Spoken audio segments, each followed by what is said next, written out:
Guys അപ്പം ഈ ബാക്കി വീഡിയോയിനകത്ത് ഞങ്ങളുടെ സിബ്ലിങ്സിൻ്റെ ഗെറ്റ് റെഡി വിത്ത് മീയും കൂടെ കാണിക്കാം. ഗൈസ് അപ്പോൾ അവൾക്ക് ഹെയർ സ്റ്റൈൽ ചെയ്യണം. ഹെയർ സ്റ്റൈൽ ഞാനാണ്. മേക്കപ്പ് ഞാനാണ്. മേക്കപ്പ് അവൾക്ക് ചെയ്യാം നമുക്ക്.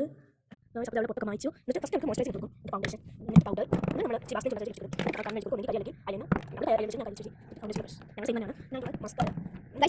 മോയ്സ്ചറൈസർ കൊടുത്തു.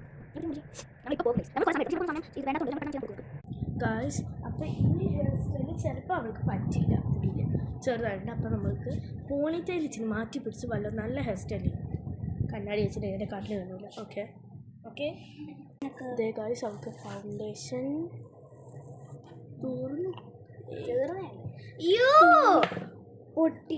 ഫൗണ്ടേഷൻ അവളുടെ മുഖത്തിട്ട് കൊടുക്കാൻ പോകുന്നു. അവൾക്ക് അല്ലേലും വെളുപ്പാണ്, അതുകൊണ്ട് ഫൗണ്ടേഷൻ ഇട്ടാൽ കൊള്ളത്തില്ല. ഞങ്ങൾ ഇച്ചിരി ജലസി അവിടെ വെളുത്തു പോയത്. ഗൈസ് എപ്പോഴും വിചാരിക്കും ഇവളെന്തോ വല്ല കൊറിയന്നോ സൗത്ത് കൊറിയന്നോ നോർത്ത് കൊറിയന്നോ അല്ല. ദേ ഗൈസ് എൻ്റെ അനിയൻ്റെ കോസ്റ്റ്യൂം ജസ്റ്റ് ആ ടീഷർട്ടിട്ടു. ഗെറ്റടി വെപ്പി ഒന്നും ചെയ്യേണ്ട ആവശ്യമില്ല. ഇവന് മുടി ചീപ്പി കൊടുത്തു, അത്രേ ഉള്ളൂ. ഇവൻ അത്രയൊക്കെ മേക്കപ്പ് മതി ഗായ്സ്. അപ്പം എനിക്ക് ഒരു ഹെയർ സ്റ്റൈലുള്ള മുടിക്ക് വേണ്ടി ചേരുന്നത് കിട്ടിയില്ല. അപ്പോൾ ഞാൻ വിചാരിച്ചു ഇവിടുന്നും ഇങ്ങനെ ഞാൻ പിന്നില്ല, അതുകൂട്ട് പിന്നിയിട്ട് രണ്ട് സൈഡിലായിട്ട് ഇങ്ങനെ പിടിച്ച് ട്വിൻ പോണ്ടയില്ലേ അതുപോലെ കെട്ടിക്കൊടുക്കാം. അത് നമുക്ക് ചെയ്തിട്ട് ഞാൻ ബാക്കാം. ഓക്കെ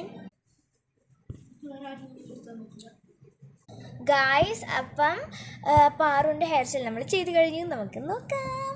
ഗൈസ് അവളുടെ മുടി കണ്ടോ, വലിയ പാറ ഒരു എന്താ മറ്റേ ചിൻസാനാകുമ്പോൾ ഗൈസ് എന്താ ഉദ്ദേശം വെച്ചാൽ തലമുടി ഇടുന്ന ആളില്ലേ ഹെയർ ഡ്രസ്സർ, അതാണ് ആവുന്നത്. ഞാനാവുന്നത് makeup artist. Simple.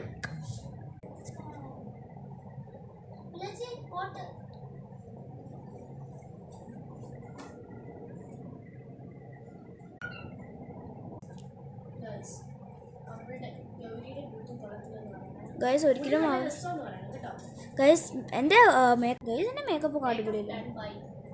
ഗൗരിപ്രദ hair done by സത്യകശ്രീ.